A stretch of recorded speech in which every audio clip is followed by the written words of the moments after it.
Okay, today we're going to discuss metallic bonding.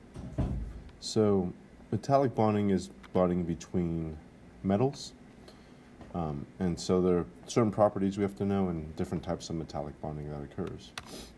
So, in general, when metals atoms bond, they overlap their outer energy levels, and so what happens is the electrons kind of can get to move around wherever they want.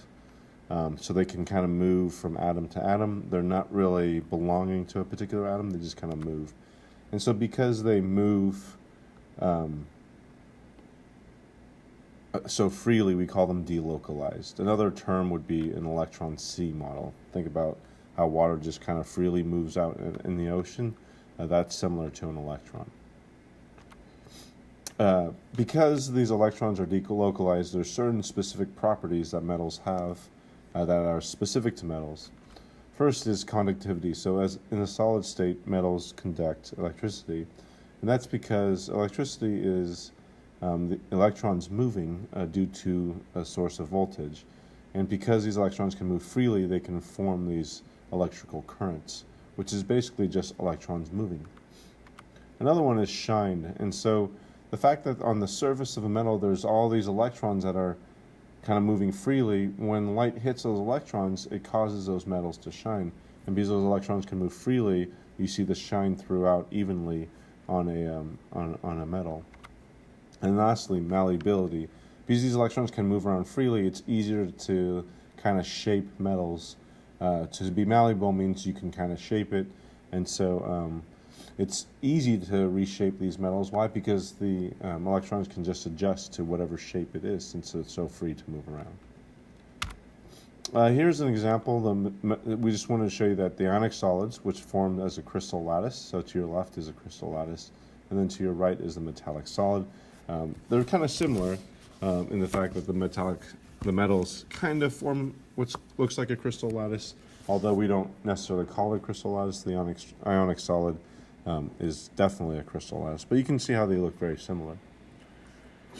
The next topic is metal alloys. So metal alloys simply are just a substance with two or more elements, usually two or more. Well, it doesn't have to be two metals, but it can be metal with something else. And so this is done to make the metal stronger than the pure substance. And there's two types. So we have interstitial and substitutional. So those are the two we're going to discuss. So one more time, metal alloys is when you have two different elements with the metal, usually to make the metal stronger. And you can see here in 3 is an alloy because there's a different substance, a second substance in this particular alloy.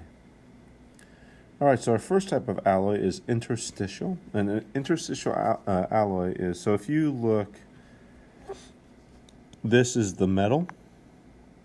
And the metal, you can see, is kind of a bigger atom. But in between, you can see there's just smaller atoms. So an interstitial alloy is when you have a smaller element that's in between the metal. So here's the metal. And then here's your smaller element. So let me do this better. So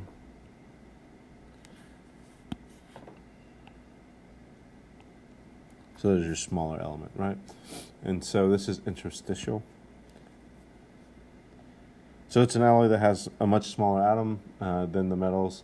And so you kind of see they fill up these spaces. And then so an example is steel, because steel is made of iron and carbon. The iron atoms are a lot bigger, so for example, these would be the iron atoms, and then in between this would be carbon. And the carbon is a lot smaller than iron. The other one is substitutional, and the word substitute means you replace, right? And so these atoms, it's the same idea. You add a second element, but this second element is about the same size, so they substitute. You can see here by the picture. So you have the substitute atom and the parent atom, which is usually the metal, and you can see they literally take one atom out, the parent atom, and they put in the substitute atom. The reason why this occurs is because they're the same size, so they don't fit. The substitute atom does not fit in those small crevices. you can see they're similar sized. And then bronze is an example. Copper and tin is what bronze is made up of. And so I think the substitutional atom is tin and added to copper. Okay, I think that's it.